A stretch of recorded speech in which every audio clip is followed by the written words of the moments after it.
This episode of Tekzilla is sponsored by Drobo, GoDaddy.com, and Netflix. Coming up this episode, surf the web anonymously for free. I believe onions are involved, lots of them. Soldering 101, Patrick here is going to show you what you need to know before you light up that iron.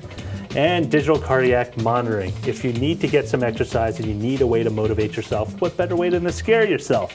Of course, a healthy dose of your viewer questions, so kick back with a cold one and ready yourself because Tekzilla starts now.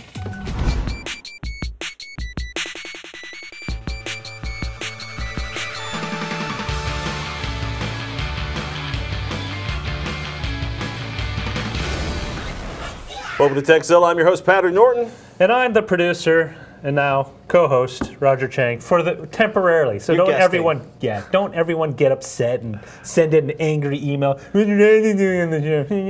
Just pipe it, please. He's a little sensitive. Y'all have been kind of cruel to him in the forums in the past on DLTV. But we've got a great show lined up for you today, not to move on, including an anonymous web surfing tip for the super paranoid or ultra secretive, a couple of great questions about notebook battery life, and a few other questions in there that you're going to enjoy. But before we begin, how are you feeling? Feeling good in front of the camera? I think I'm all right. The air conditioning's kicking in. I'm not sweating like I normally am under hot lights. I mentioned how hot the scoops were. Yeah, originally I thought they were heat warmers for the bacon fest we normally do on a monthly, it's actually a biannual basis. Going to keep mocking me about how hot they are?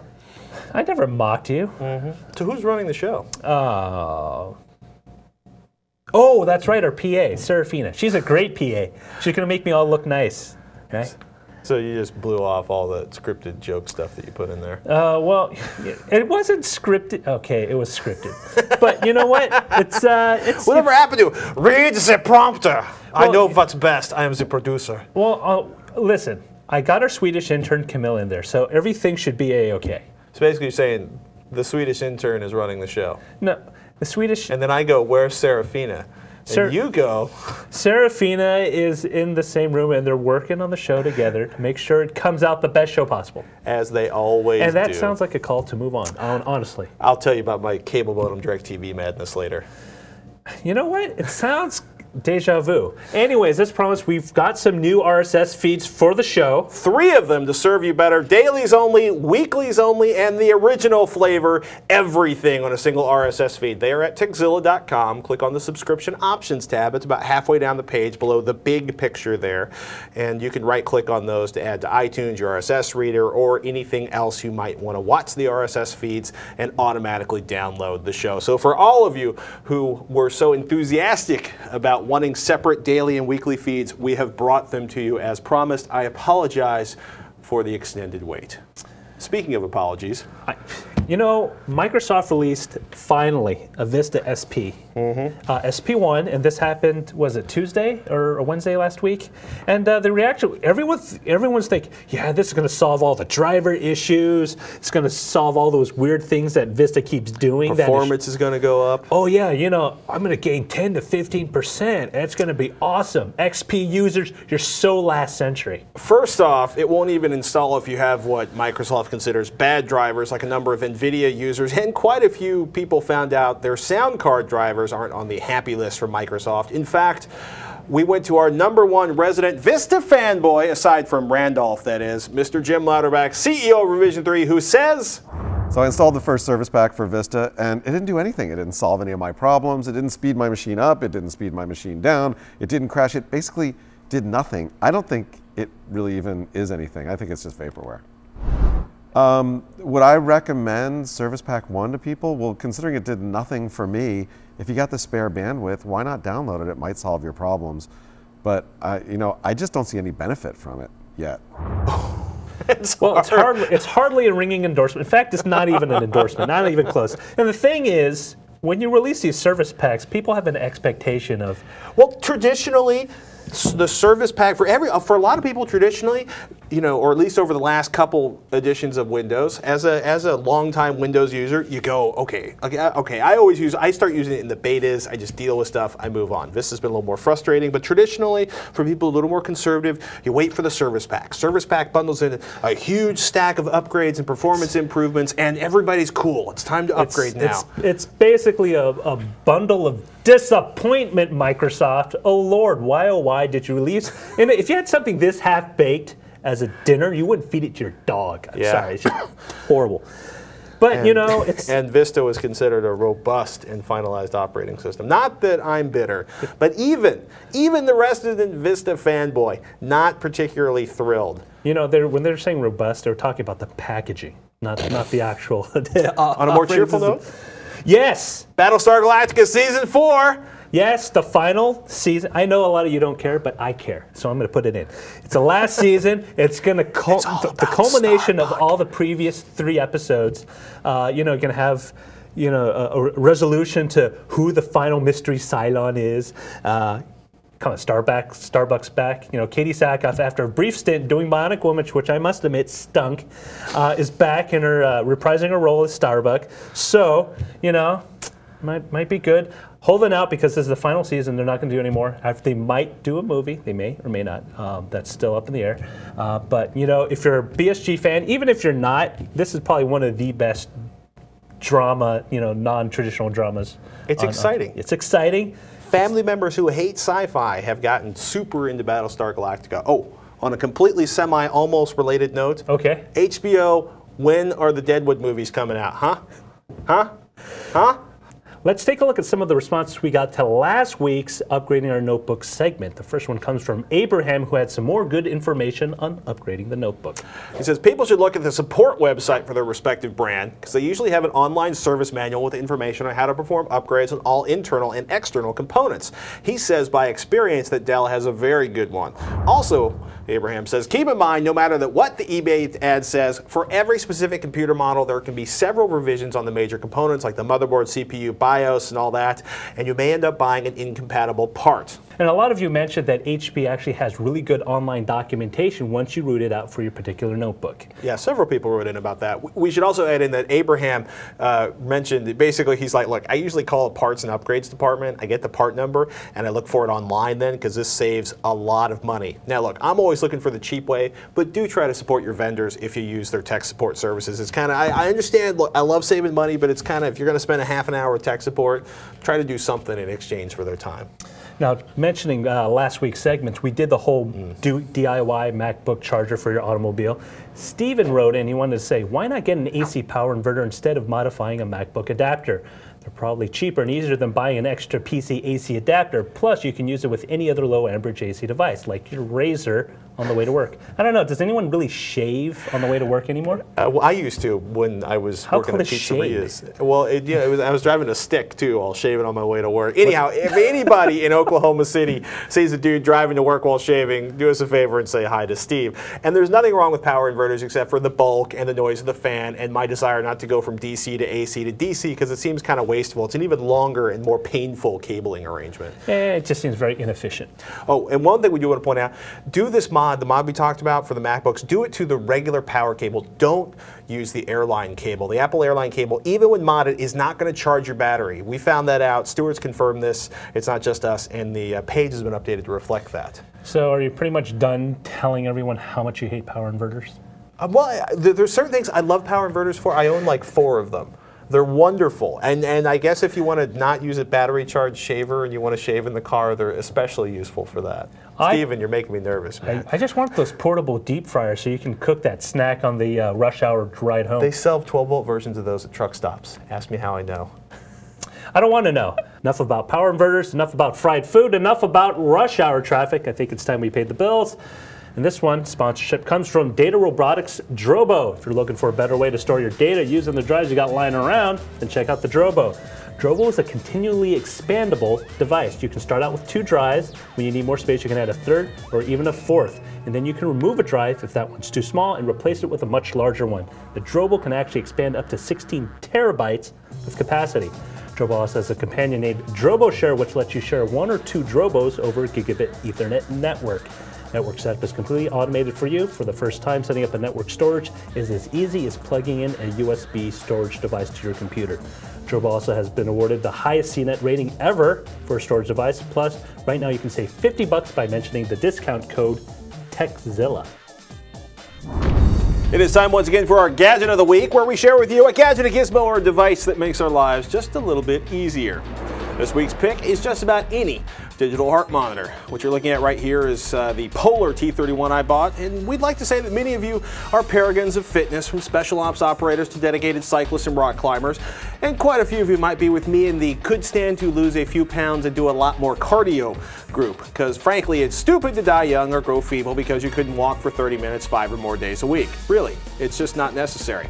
Now, a heart monitor is normally used to keep tabs on your pulse when you do aerobic exercise to make sure you hit and don't exceed or hit and maintain your target heart rate when you exercise. They're great for that. What they're really amazing for, though, is strapping on and finding out just how bloody high your resting heart rate is while you're sitting around the office doing practically nothing but typing. Nothing is quite so horrifying as finding out you've got the natural resting pulse that'd be perfect for, say, a lemming, because heart rates go up, or at least healthy heart rates go up, you see, as body mass goes down in the animal kingdom. Don't leave us early because you can't pry yourself away from your monitor. Get out, walk 5 days a week at the very least.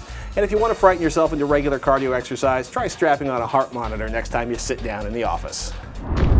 Maintaining your privacy online can be difficult, and it can be next to impossible if you're a frequent web server. Cookies, server logs, even DNS lookups can betray your presence and where you've been. Maybe a big deal if you're trying to hide stuff from your parents, maybe a huge deal if you've got some political bents that aren't very popular with your local government. So today we're going to show you a simple, if not entirely straightforward way of hiding your tracks online. Yes, it is called Tor. Tor. It's an acronym for the Onion Router. I like that. And they refer to it as the Onion Router because it works on multiple layers, much like an onion. I like that. So essentially what Tor does is people who sign up for Tor can become part of the Tor network. Mm-hmm. And once you're a part of the Tor network, you're a node. They actually have a great illustration here on the Tor project website. As you can see, if you become or join the Tor network, we'll pretend we're Alice here. You connect to the Tor network. You're going to be encrypted as you get into the Tor network. So the encryption hides what you're doing from your local ISP. Well, the genius behind it is that it's actually designed for anonymity. So what happens is you ping pong through all these nodes, you're picking up their IPs as you send out requests. And as it leaves the final node out into the open wild, the internet, that IP that shows up will not be the one that you're currently using. This is an open source project. Yes. There's a whole bunch of volunteers. They host Tor routers, so it's kind of a cloud. It's an encrypted secret cloud inside the tunneling cloud. Kind of almost like a VPN network. It's like what Zero Knowledge used to do. Yes, exactly. The great thing, though, is it does not cost anything to you, and it's free.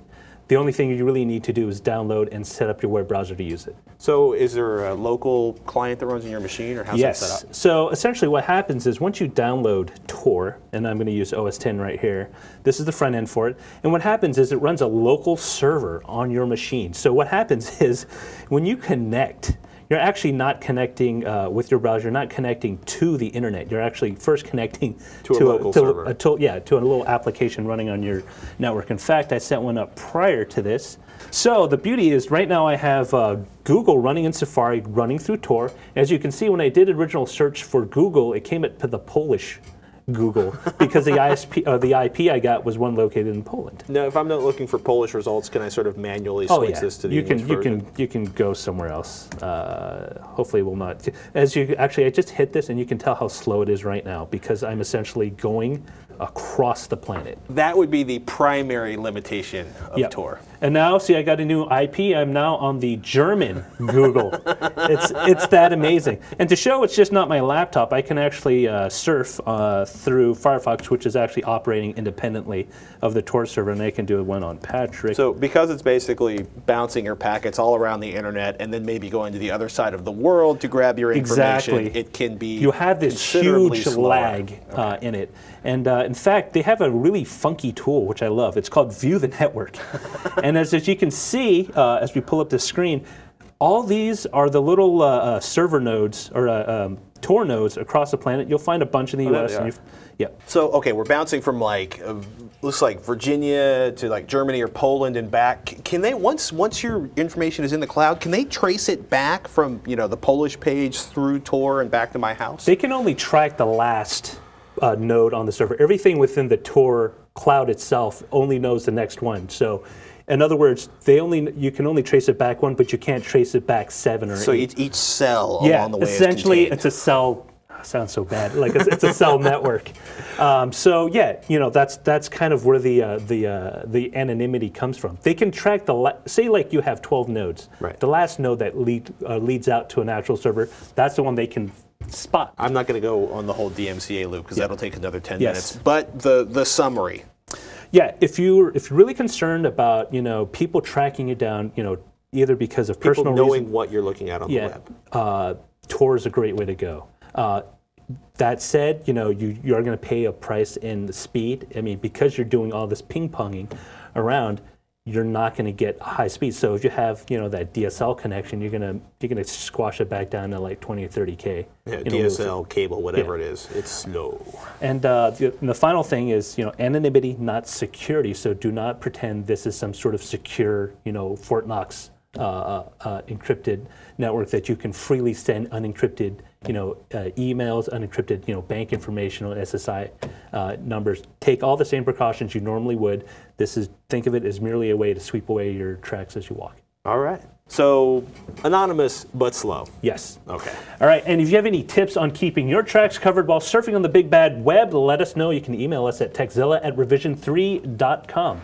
Now, Patrick, I understand there's something we need to do to pay the bills. I'd like to take this moment to give a shout out to one of our sponsors. It is time now for our Netflix sponsored movie pick of the week.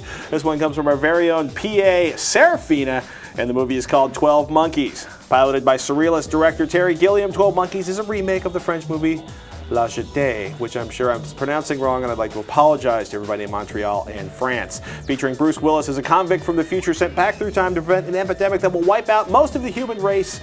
Along the way, he runs into Brad Pitt, who does an amazing job playing a mental patient who may or may not hold the key about the release of the coming plague. And don't forget, if you're craving movie rentals without driving to the store, check out Netflix.com. 90,000 titles, Blu-ray titles you probably can't find locally, and 40 shipping centers. So pretty much all deliveries happen in a single business day. Shipping both ways is free. You can start getting movies shipped to your house for a mere $4.99, but because you're a friend of ours, you can get a absolutely free trial by signing up at www.netflix.com/Tekzilla. And if you do that and you like it, if you don't like it, if you just try it, do us a favor and try it. Try it just once.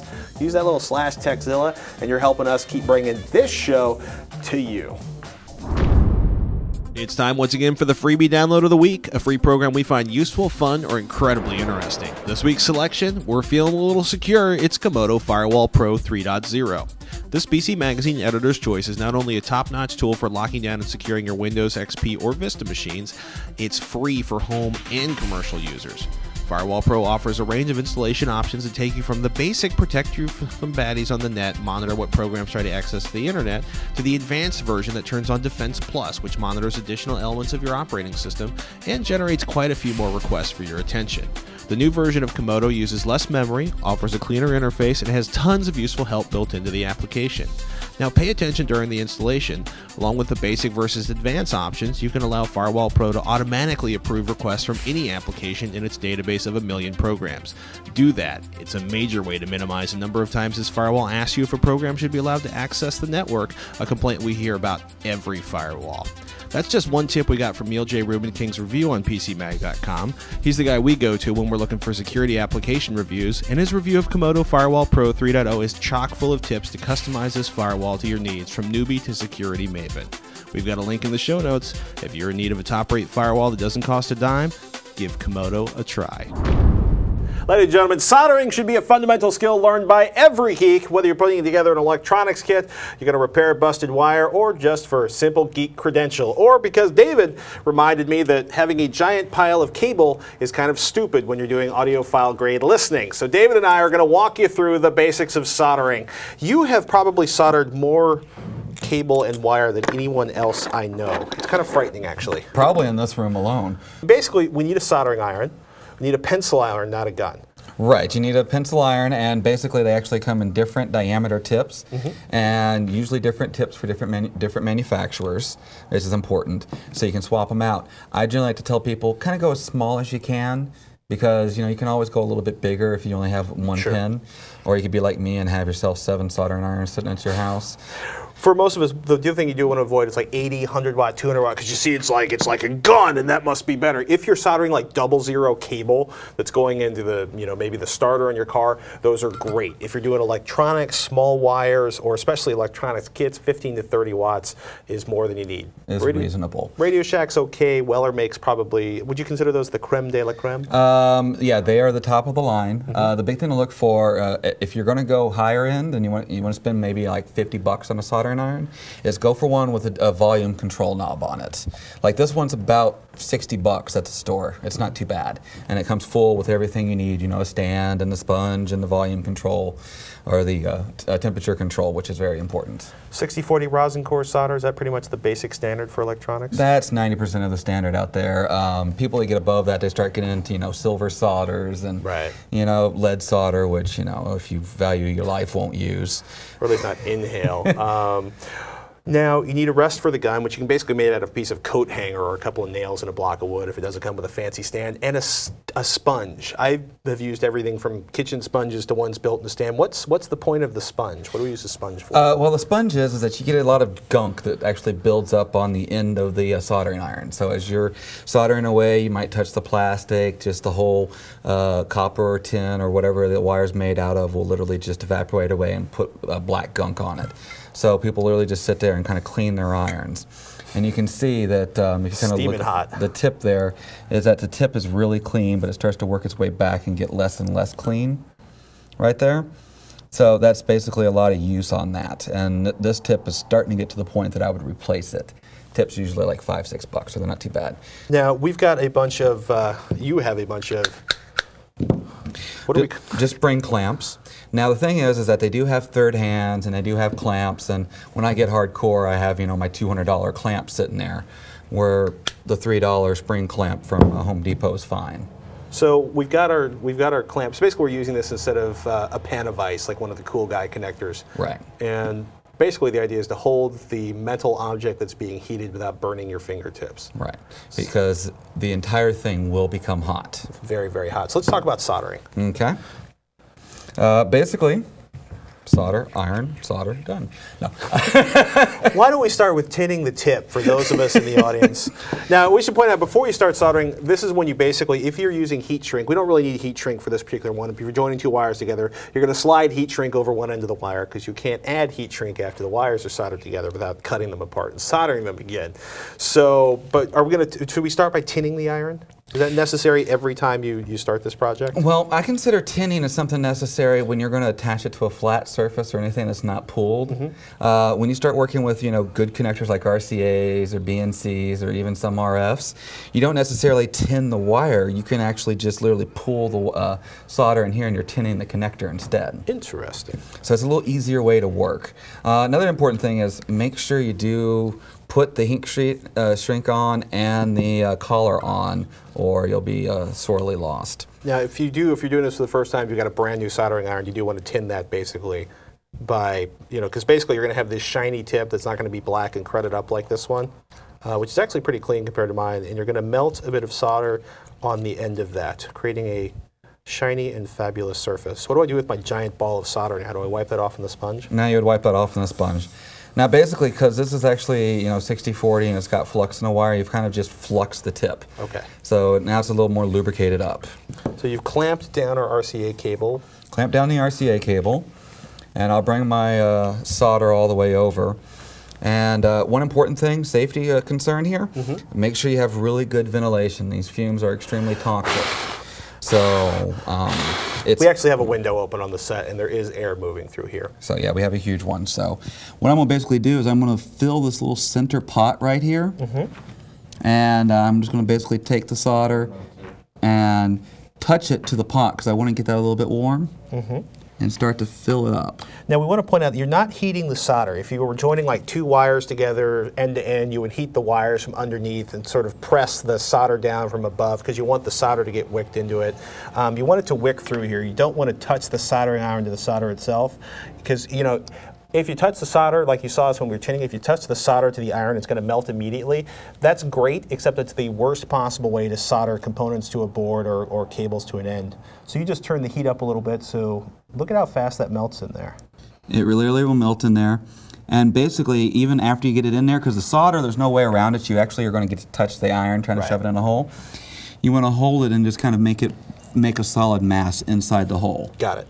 And now I got my nice pretty little bubble on it. All right, so we've filled the cup. Now we're going to start soldering wire. All right, we're going to solder the wire, and we're just going to do the red, which is the center wire. And now that I filled it up, I'm going to reheat it until it becomes a gelatinous ooze again. A gelatinous ooze. And set it down into the hole. Now it's kind of funny, I have to kind of do this backwards so that they can see it on camera, which shows my mad props for soldering skills. You've soldered about 1 billion cable endings in your career. So now I'm going to free it up and evaluate the connector here. And what I'm looking for is I'm making sure that the shielding is as close to the collar as possible, and that the solder is nice and clean. Shiny. If it looks dull, it's a cold joint and you want to do it over again. Correct. And also what you're looking for is make sure there's no solder accidentally in that white part, so it doesn't short out against the ground wire. Cool. Do you want to solder the other one? And now, if you were basically doing two wires together, we point out at this point you'd have your let us pretend here for a moment, your heat shrink tubing that you slid on here, you would slide it back over so it's covering all of the copper. And normally you would, of course, not wire all those together, but pretend you were wiring this to something else. You would slide the heat shrink back over, not holding it with your fingertips, because then you're going to use your heat gun, which I'm not going to use on set because it's super loud. And do yourself a favor, start out with the lowest setting on the heat gun, because there's nothing worse than finding out you're melting everything. And set this down on the ground or let it prop itself up. Don't wave it. Don't wave a heat gun at your fingers because it can hurt really, really bad. So we have joints. So now what I've done is the other wire, you'll notice, is that I've basically run it through the hole that's in the side of those RCAs.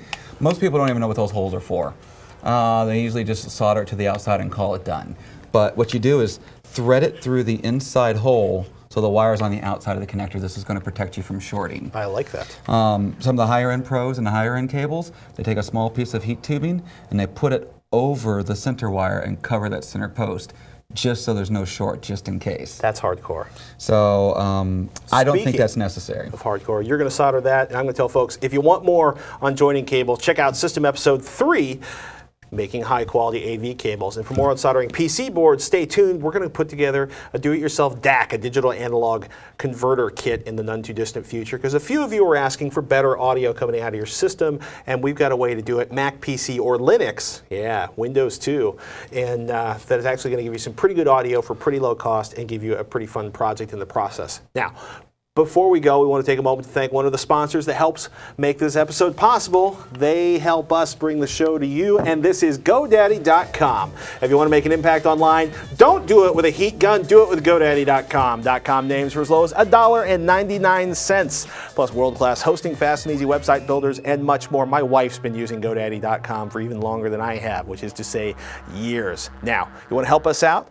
If you go to buy something at GoDaddy.com, enter code TEK5, that's TEK5 when you check out. You'll save an additional $10 off any order of $40 or more, and we will prove to GoDaddy that y'all are paying attention, which will help us keep bringing the show to you, because if you support us by supporting them, it's just a beautiful thing. Trust me on this one. Are you a laptop user looking for the perfect site? A place where people love, live, and review the latest laptops and laptop accessories? Then look no further than Roger Chang's favorite notebook resource, NotebookReview.com. NotebookReview.com features a comprehensive database of all notebooks from the past several years. Plus, it features an extensive list of deals on laptops and even has a section dedicated to offering the latest coupon discounts from Dell's website. Of course, no user group site is complete without a forum. NotebookReview.com features a nicely laid out forum section dedicated not only to makes and models of notebooks, but functionality as well. Finally, as the name suggests, NotebookReview.com features a healthy library of notebook reviews by users and site experts, as well as links to other reviews from sites like PC Magazine and CNET.com. If you've been shopping for a new laptop PC and you're a little unsure about what to get, or you just need help getting the most out of your current machine, then definitely give NotebookReview.com a look. Thanks, Roger. All right, it seems you're having a little too much fun there with the heat gun, although I must admit it's kind of nice. Are you ready to answer some questions? Yes, actually. And also I want to say, I happen to really like my Kimber cable, my PJBs. Why? Because, they actually, on the system I was using them on, like when I bought them when I was 22 and I had no money, it actually did improve them over the janked out, ripped up, torn up RCA cables I had. So I like my PJGs, although $15,000 speaker interconnects I can mock wholeheartedly. There's a testimonial for you. I like my and look, I've got a short one now. Read the email. Hey, you know what? Matt's looking for battery help. Now, in episode 25, you guys talked about upgrading almost everything on a laptop except for upgrading your battery. Running Vista without mains power is really, he must be from the UK, really draining on my laptop. It would be great if I got more usage time before having to charge. Matt is from the UK. Now, it's oftentimes you have to buy the batteries from the manufacturer, or is that no longer the case? No, actually, and we should point out, there's either a lot you can do for your notebook or just about nothing. Some notebooks do have an extra life or a higher hour options, like amp hour options or watt hour options, depending on the brand. And it'll either basically look exactly the same or maybe stick a little farther out of the back of your notebook. And I've seen them take a notebook from like 2 hours of battery life to 5 hours of battery life. And those are usually available from the manufacturer. There are third-party sites, but I tend to like to go to the source for that stuff. Now, of course, there are things you can do to mitigate power usage, and one of those, for example, is to turn down the screen brightness, as well as turn off your Wi-Fi if you're not surfing online or using anything that requires a Wi-Fi, because broadcasting. Bluetooth is another one too. Oh, basically, Bluetooth. any wireless thing that you're not using, turn it off. And by far, everybody's like, well, the processor uses, no, actually the processor sucks squat compared to that big giant backlight on your flat panel. Turn it down as far as you can go. That's your #1 way of saving battery life. And what's weird, keeping your notebook cooler using one of the stands that you like so much can actually help a lot with battery life, because lithium-ion batteries do not like heat. They lose their capacity faster if they're kept warm. Good to know. Maybe I should stick it over that kind of cold ice or igloo chest with ice. I mock the fans, but you know, the maybe a water-cooled notebook portable system. That'd be kind of cool. It could be a backpack, you know, it'd be pretty awesome. Speaking of which, backpacks, I personally love external batteries like Electrovaya's power pads and APC's universal notebook batteries. They're external, they plug into your charger. Those are awesome. They're really cool. APC's models top out at 80 watt hours, but Electrovaya is still, they're not listing it in the product section, but they're still selling 160 watt hour models. They're expensive, especially in the Electrovaya case, but they're big honking giant chunks of battery power. We're talking about 10 to 12 hours of battery life if you're willing to carry a pound or two. And typically they're flat and they're designed to be right under your notebook, so you can use them on an airplane. So if you're doing one of those transatlantic business flights to the UK or from the UK to the US, you have enough juice to actually do useful work instead of having, 3-hour limit, I'm out. And I have to admit, I've still not been brave enough to carry the do-it-yourself portable power bank that I built on the very first episode of Tekzilla, which has 12 times 7 something watt hours. I'll do the math later. Well, before you start spending money on batteries that might wear out, and definitely they will wear out. Yeah. Batteries on the cheaper notebooks tend to wear out faster, especially because they're cheap. So you want to in lithium-ion batteries, you get what you pay for. They may not explode on fire, but they will definitely die out maybe in a year and a half instead of 2 to 3 years. And see if there's any kind of conditioning tool that's either built into the laptop or utility. There's a couple of free utilities, not free utilities, but devices that let you charge your batteries. Basically, they look like. The #1 thing, check the BIOS in your notebook. Sometimes it'll have it built in, and sometimes it'll actually sort of recalibrate itself to the battery because it's sort of the communications between your smart lithium-ion battery and your notebook aren't so hot. Or just actually running your battery down till it basically, you get that whole thing where it's like, I have 5% power left, and then it shuts down. Basically burn as much power out of the battery as you can, and then charge it up completely. Just let it completely charge up to 100%. And sometimes that'll actually, because lithium-ion, it's not supposed to have a memory effect, but same way that sometimes it'll bring a little power, a little oomph back. So, all right, what's the next question? Brian writes in. He says, I'm looking for some recommendations on high-def or high-resolution webcams. I can hear you grinning from over here. I've looked at several different cameras, but they all seem to produce terrible video quality. I'm not looking for sound recording, just the best resolution or quality of video that I can get. I've yet to see anything high def that wasn't an actual video camera that was just plugged in. Well, the thing is, netcams typically are meant as low-cost, inexpensive ways for people to get video, especially of their face or what have you into their machine. And oftentimes they kind of top out at 640 by 480 VGA resolution. Always, because one of the things, I noticed the packaging these days, if you're standing in the netcam section of, you can't CompUSA, oh, how we miss ye. If you're in your local computer store or your local big box store, they've got there's 20 different kinds of netcams, and all of them are like high res, super cool, amazing, HD, and almost invariably they only do 640 by 480 with any kind of online video communications tool. And you also have to think that most of these were designed to be used, especially the Microsoft products, to work with the MSN online service. So, if you're doing webcams, you're not going to be shoving, a high-def signal back and forth to go talk to grandma. It's just not going to work. Yeah. So they tend to make them, as inexpensively and as a resolution that most people won't complain about. They don't expect you to take it and start doing wildlife videos from your backyard, with the netcam. And that's why, you see a lot of people, I've seen people use their old DV cameras as netcams, but probably the best thing you can do for a netcam is to repurpose, if you've got an output, a Firewire or a USB output on your netcam, or your netcam on your camcorder, is plug that into your computer. Yeah, and of course, the one thing you do want to look for when you do that is to make sure the application you want to use it for accepts it. Yeah, well, that's when the short answer to this is, it's probably the camera, the little camera that clips on your notebook or your monitor probably sucks. Look at the size of the lens and the CCD on a camcorder or a professional camcorder versus the little tiny one that's on the netcam. Lighting can actually make them look a lot better. If you're going for a dark, moody effect, you're hosed because the cameras almost invariably don't work well with low light.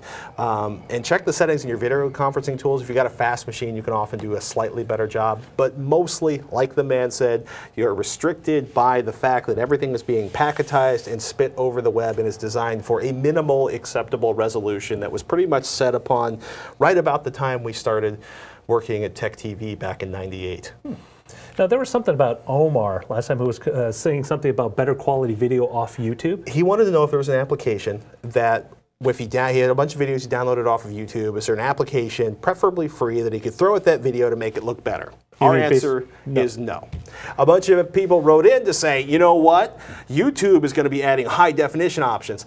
That's nice. It doesn't really help Omar for the video he's already downloaded, though. And that's only with the video, right now going forward. They're not going to go back through the entire YouTube catalog and, hey, let's, ask the same guy for an HD version of the video just uploaded. Well, you never know, because nobody really knows what happens to the video that gets fed up to YouTube. But it's a secret. Peter had something really interesting. Yeah, Peter says, I read a tick on how to do this on Yahoo's tech blog. Now, we're going to put these in the show notes. We got the link in the show notes. Yeah. So when you add the ampersand FMT equals 6 to the end of the URL of the video you're watching, this will increase the video's resolution to 448 by 336. By standard, That's up from the standard 320 by 240. Exactly. Now, when you add the ampersand FMT equals 18 to the end of the URL, the video's resolution will increase to 480 by 360. Hope this helped. Now, it's interesting. I want to thank Peter for writing that in, because actually the high definition button, watch a higher quality version of this video, is starting to show up on YouTube, especially on the newer stuff.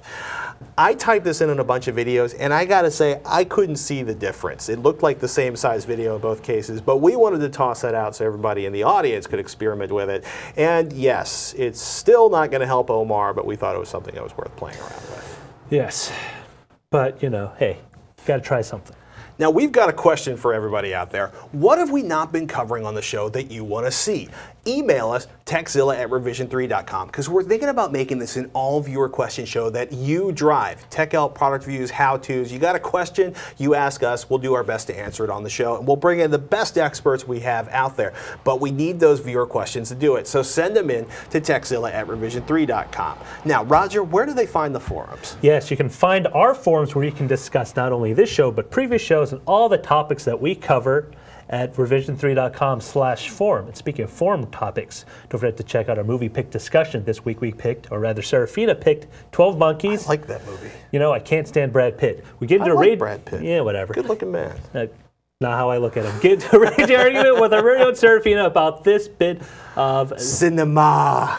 Oh, you're so pretentious. Yes, I am. Now previous episodes of Tekzilla are waiting to be rewatched at revision3.com/Tekzilla. You can find more details on the site. And you know what else you can find on the site? In case you missed the scintillating opening of the show, we've got separate RSS feeds for the daily show, the weekly show, and the traditional everything feed, all available. Tekzilla.com or revision3.com/Tekzilla. Just click on the subscription options tab and you will get to subscribe to whatever you want. Well, it's time to say goodbye. It's been fun co-hosting. I might actually do have to get back there because I hear a lot of ruckus in the control room. Ruckus in the control room. Probably a bird loose in there. We'll explain that on another episode. I'm Patrick Norton. I'm Roger Chang. You've been watching Tekzilla. Have a great week. Bye.